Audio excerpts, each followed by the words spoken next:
This is what the club have had to say in a statement. Chelsea Football Club and head coach Enzo Maresca have parted company. During his time at the club, Enzo led the team to success in the UEFA Conference League and the FIFA Club World Cup. Those achievements will remain an important part of the club's recent history, and we thank him for his contributions to the club. It continues by saying the key objectives still to play for across 4 competitions, including qualification for the Champions League football. Enzo and the club believe a change gives the team the best chance of getting the season back on track. We wish Enzo well for the future. Right, so Kaveh Solikol has been all over this story, and we've talked about what's happened and what's led to this, but we know that Enzo Maresca wasn't happy. He made it very, very clear he wasn't happy. How much of his unhappiness was down to owner interference? I think this is a little bit of an urban myth. People think that Chelsea's football leadership team go into the dressing room after every game to sort of, get a debrief from Enzo Maresca and interfere in how he's running the team. I think what they do is the football leadership team go in the dressing room to show support to him and the players. So I think that is a bit of a red herring. The main reasons that Enzo Maresca is leaving Chelsea today is one, results. Results simply haven't been good enough over the past couple of weeks. The second main reason is disagreements about return to play protocols for injured players. Chelsea, like every Premier League club, like every club, have a medical department. They are independent. They are the ones who decide when a player can return to play after injury. Is that normal, though? Because I've never heard that before. OK, the medical team are there to advise, but I would have thought that ultimately the head coach decides. Not at all. Because the players always say, if you speak to ex-players, they always say, we know our own bodies. Yeah, but the way it works at Chelsea is the medical team is independent and they're the ones who have the final say. The Chelsea head coach is never going to overrule the medical department.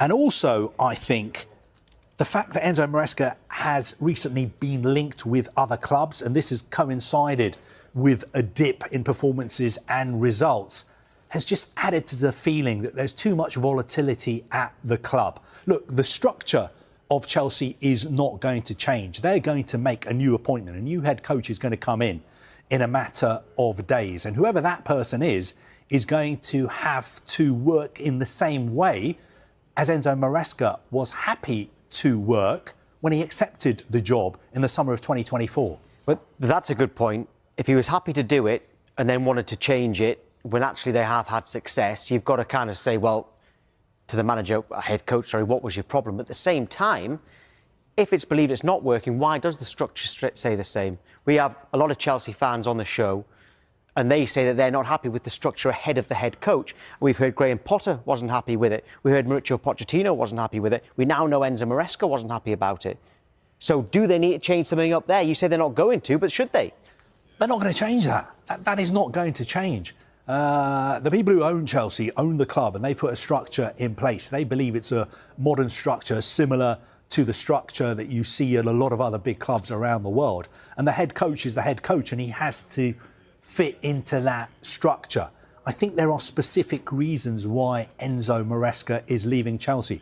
I know that it's easy from the outside to say, oh, it's because the owners have been interfering. It's because he doesn't get enough of a say in transfers. I don't think it's as complicated as that. Yes, I think there were issues. Yes, I think Enzo Maresca feels that a red line had been crossed. He felt that his position was untenable. He felt perhaps that he'd been undermined. That is why he was ready to leave Chelsea. But just because Enzo Maresca felt that he couldn't work under those conditions doesn't mean that there are not a lot of other head coaches who would want to work under those conditions. We'll get to that in a moment, the next head coach. But do you think he wasn't happy with, you mentioned transfers there, do you think he wanted more of a say? Well, every head coach who is called a head coach normally accepts they're not a manager. It's going to be left to a recruitment team. But when they've got their feet under the table and been there for a while, they want more of a say in transfers. Whether that's fair or not, that's for other people to debate. But do you think he thinks, I've been there for a while, I should have a say in who we sign, or more of a say? So you're saying, did the success go to his head because they won some trophies and they got back in the Champions League? He wanted more say in transfers. Well, look, judging by what he said in a news conference at the start of this season, when he said that he felt that the club had to sign a new centre-back because Levi Colwill was going to miss most of the season, perhaps you're right. But Enzo Maresca was involved in all the decisions when it came to signings at Chelsea. And modern head coaches know that they're not going to have the final say unless you are really, one of the best managers, head coaches in the world. You're not going to have that power. You're not going to have that autonomy. Enzo Maresca didn't have the final say, but he was involved in all the decisions as well. So yes, I understand there may have been, some disagreements behind the scenes. There certainly were about buying a new centre-back. But look at it from Chelsea's perspective. Who could they have signed? Liverpool tried to sign a new centre-back in the summer as well. They signed a young Italian centre-back who is now injured. They tried to sign Mark Gahey as well. They didn't manage to do that. So it's well and good saying from the outside, Chelsea need to do this, Chelsea need to do that. It's not always as easy as it sounds. Yeah, definitely true. In terms of the next head coach, you said before the break that Liam Rosenior is one of a handful of head coaches who could come in, and you said that they want a permanent appointment not till the end of the season. I'll just read you through what the bookies are saying at the moment. Sometimes they've got an idea, sometimes they don't. But Rosenior is actually the favourite, maybe because we've been saying that. But there's also Oliver Glasner, who's out of contract at the end of the season. Andoni Iraola's on there. But before that, actually Cesc Fabregas is joint second favourite now with Oliver Glasner, and used to play for Chelsea. Then you've got Xavi. You've also got Marco Silva's on there as well, out of contract at the end of the season too. And you've got like John Terry, former player, etc., and Roberto De Zerbi, who's doing well at Marseille. But Rosenior's the one that we know about. But just recap to everybody that it's going to be a full-time appointment, not an interim. Yeah, I think, look, Liam Rosenior at the moment is manager, head coach of Strasbourg. Now, Strasbourg owned by the same ownership group who own Chelsea. So you would imagine it wouldn't be a very complicated appointment to make. One thing that would complicate it in the short term is that Strasbourg are returning from their winter break on Saturday, and they've got an important game against Nice. I don't think Chelsea will make a permanent appointment in time for the game against Manchester City, but I expect them to make a permanent appointment in the next few days. So maybe the early part of next week. And I've been trying to pin down how many candidates we're talking about. I was told it's a handful. It's a small handful. I think you're talking about 2, 3, 4 possible candidates who could take over from Maresca. And this is something that Chelsea are prepared for. They have a contingency plan. They have already vetted a short list of candidates. So if you're a Chelsea supporter, you're not going to have to wait long to find out who is going to take over permanently. Just going back to Maresca, it just leaves a little bit of a bad taste in the mouth, because I remember being in New York in the summer when Chelsea became world champions. I know the FIFA Club World Cup is not a very popular tournament. It was derided by a lot of fans. But if you were there, that was a great achievement by Enzo Maresca. And if you'd said to me fast forward a few months into the future, and you'll be standing with Tom White and talking about the fact that Enzo Maresca has left Chelsea, in normal circumstances, I would have said, I don't believe you. I cannot see that happening. He's got them back in the Champions League. He's won a European trophy. He's won the Club World Cup. But this is Chelsea we're talking about. There's always something happening at Chelsea. And I think the owners want to get away from that. They want to get away from this volatility the whole time. They want to get somebody in, a head coach, who's going to coach the team and is going to buy into the way they want the club to be run, and somebody who is not going to go off script. Having said all that about Enzo Maresca, I think he'll be back, and he'll be back soon. He's already been linked with the Juventus job. He was linked with by George Mendes. So he's not going to have any trouble finding a new job. And also, he's in very, very good company when it comes to managers who've lost their job at Chelsea. Think back to Jose Mourinho. Think back to Antonio Conte. Think back to Carlo Ancelotti. Think back to Thomas Tuchel as well. Losing your job at Chelsea doesn't mean you're a bad manager, doesn't mean you're a bad head coach. It really goes with the territory. And these guys know what to expect when they sign on the dotted line to manage Chelsea. Yeah, one final point to make, actually. Whoever comes in, I remember when Ange Postecoglou took the Nottingham Forest job, it was like there was game after game after game after game, and everyone who's been involved in the game said he hadn't had time to get his philosophy, if you want to call that, across on the training pitch, because it was constantly game after game. He wasn't getting any training time. Have you seen Chelsea's fixture schedule?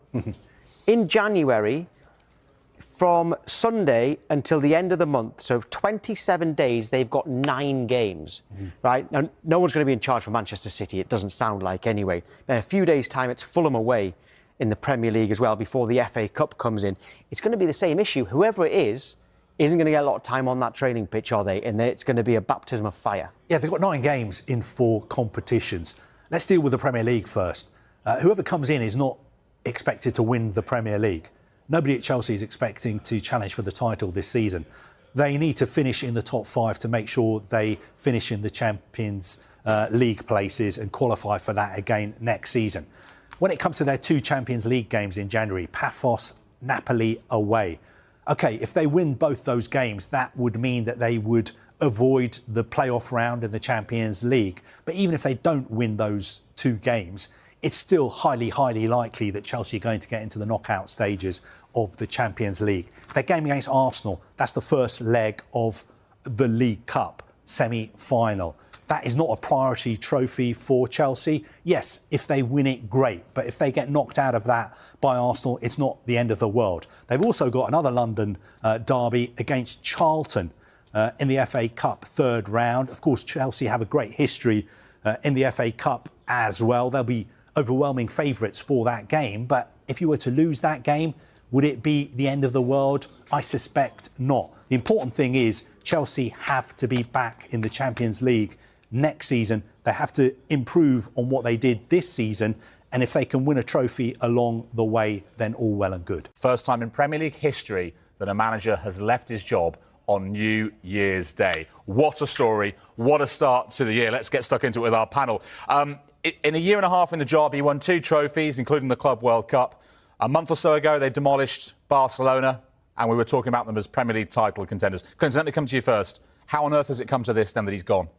Yeah, I'm surprised, to be fair. But then you look at the comments that he made a few days ago as well, or maybe last week, and there's a comments about... And everyone thought that was to do with the board, but I think earlier on, listening to maybe what Carvey was saying, that's not nothing to do with the board. I don't think he fell out of the board. I think it's more the medical team, because he wanted to play certain players, and the medical team are saying, well, you can only play it for 60, 70 minutes. He wants to play it for longer. So obviously, when the Chelsea fans are singing, you don't know what you're doing, when he's taking off players like Cole Palmer, that is because he's dictated to by the medical team, and that's what happens at the moment. So it's been difficult for Enzo Maresca. I do think he chops and changes too much. They have spent a lot of money. I think he tries to keep too many players happy. When you're at Chelsea Football Club, what you need to be doing is challenging for the title. When he comes out and says, oh no, we're going to be challenging for the top 4, that's not what you're there for, Chelsea. The owners spent a lot of money at that football club. They want success, and at the moment they're not getting success. You said it, Jules. A month ago he was manager of the month,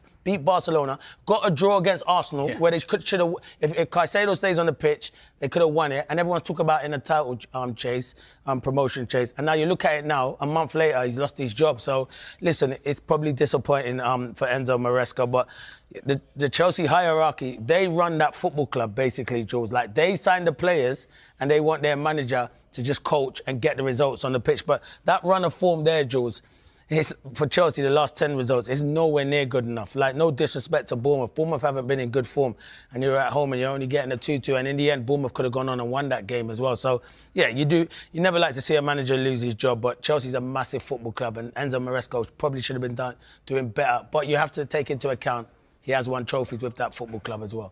Chelsea is a very...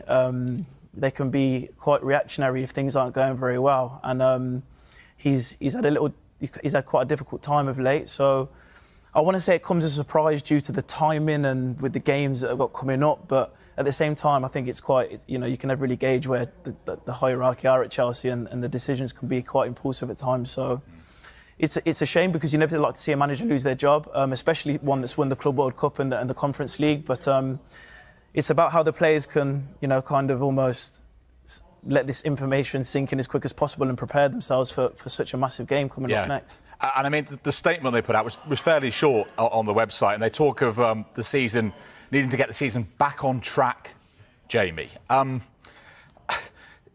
Maresca, given the young squad, the youngest squad in the Premier League he has, given the trophies he's won in the time he's been there, might well argue that they're on track, that they're 2 points off the Champions League places, that he's done what was expected of him, wouldn't he?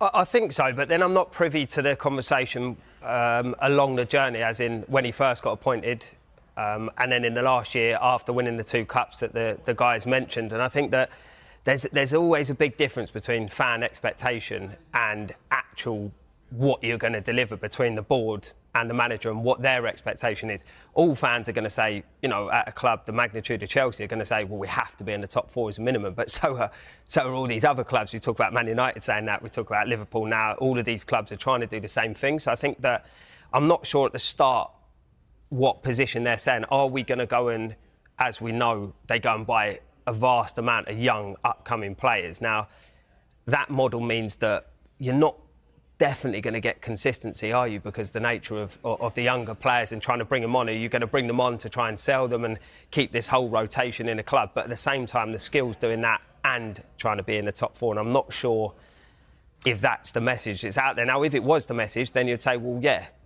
Maresca's saying I am on track. But clearly, the message is that we have to get in the top 4. So then that brings me on to who they're going to bring next, because for me, if you're going to try and challenge in the top 4 with a young team, you're going to have to appoint someone who's used to doing that and winning things and carrying on that momentum with young players. And I don't know if that's going to be their model. Just before we look at who it might be, just a final point on the statement, Clinton, that was put out earlier when they announced they'd parted company. And an interesting line to pick out when they say Enzo and the club believe a change gives the team the best chance of getting the season back on track. Now, normally when managers go, the club announces it. A few days later, we might hear the manager's version to the League Managers Association, for example. But this specifically says Enzo and the club believe a change gives the team the best chance of getting the season back on track. Isn't that effectively Maresca acknowledging that he was part of the problem then? Yeah, definitely. And you know what? His head could be turned. You don't know with other managers. They could be... He's obviously got... I know he's got a new agent. He's just gone with a new agent, Enzo Maresca. And it could be that maybe... I'm not saying this, but other clubs have turned his head. And he might think at the end of the season... He wanted out? No, I don't think he wanted out, because why would you leave a big football club like Chelsea? But if there's other clubs sniffing around and saying, we like you as a manager, and then at the end of the day, at that football club, as I said, Chelsea ran it differently. They sign all the players, and basically you coach the team and try and get the results. And maybe he wants a different challenge. And you can see Chelsea fans were not happy with him. The style of football. My friend's a season ticket holder there. And even when they were doing well, he didn't like the style of football. He said, like, it's too slow. And even when he was at Leicester and they got promoted, Leicester fans were disappointed with the way he was playing football, even though they got promoted. So, yeah, it's never nice to see someone lose his job. He will come back and he will get a job somewhere else. But at the moment, when it says both of them, it does feel like it's come to a joint decision. Yeah, Clinton, I was actually at Stamford Bridge about 6 weeks ago when they were playing Wolves, and I think it was 0-0 at half-time in the game. And you could feel the frustration from the home crowd. And I think a lot of that was maybe to do with the style, the way they were playing, the style of play. I think he's been there a little while now, and I'm not too sure that I see a clear identity. And I think the fans probably are feeling that they were playing a side that was at the bottom of the league. They haven't won a Premier League game yet this season. And they ended up going on to win the game in the second half, which was probably expected due to Wolves' form. But I think this was probably around 6 weeks ago, and I could feel in the stadium the tension brewing. And then obviously if there are issues between the manager and the hierarchy, then, I mean, there's out of all the clubs, Chelsea's probably the one where... But do you think the players have shown that they're not playing for him? I've watched them quite a lot of late, and it's never once appeared to me that they weren't all pulling in the same direction. Clint? No, the players are playing for him. So that's the interesting thing. I do think the players are playing for him. I think you make a great point. Yeah, the players definitely are playing for him. I just think to myself, he makes too many rotations. All right, perfect example is this, and I understand Reece James has been one of the best around this season, and I understand you have to manage his minutes. They got the draw against Arsenal, and then they go to Leeds in midweek, and they kind of kick-started Leeds' season. Leeds lost to Man City on that weekend, and then went for Chelsea and went on a fantastic run. He changed the whole, near enough, not the whole team, but the majority of the team that had a good result. And I know it was only 3 or 4 days later, but Look at it now. Does Pep Guardiola do that? No, he doesn't do that. Pep doesn't do that. I know it's different because they're going for the title, but I think he made too many changes. But this isn't your usual, as we've all played the game, and we know when a manager's under pressure and the lads come off it a little bit, rightly or wrongly, we've all been in that situation. This isn't your usual, everyone thought Chelsea are absolutely having one. No, they're in touch, right, of the top four, so it has to be down to something we don't But that's why it's we're so not privy surprising. to that. It's got to be. Yeah, that's why it's so surprising, because of the wording of the statement. They don't get these statements wrong. They take the time. They know exactly what they're trying to say. And the fact that they've mentioned he's come to the agreement with them together, it really sort of shouts that something's not quite right. Obviously, why he's lost his job. So we start the new year with the news that Enzo Maresca is sacked at Chelsea. Chelsea Football Club and head coach Enzo Maresca have parted company, with key objectives still to play for across 4 competitions, including qualification for the Champions League football. Enzo and the club believe a change gives the team the best chance of getting the season back on track. Right, Jules, since that statement, a lot of rumours rumbling around about exactly what happened. Of course, this all started with that press conference a few weeks ago when he said this has been the worst 48 hours he's had at Chelsea. There are suggestions that he told the board that Juventus and Manchester City were interested in him and he wouldn't speak to them anymore if Chelsea gave him a new contract. Is there any worth to this, any sort of validity?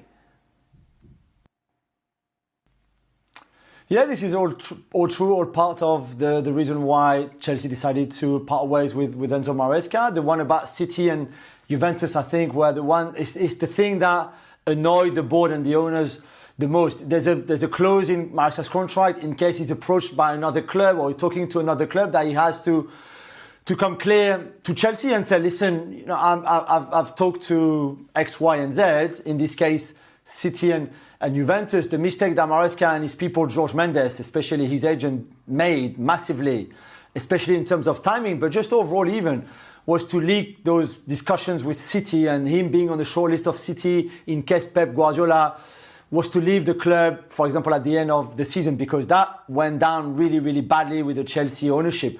Obviously, as you can imagine. On top of that, there was a lot of tensions between him and the board because of bad results, 2 wins in the last 9, for example. This is not good enough.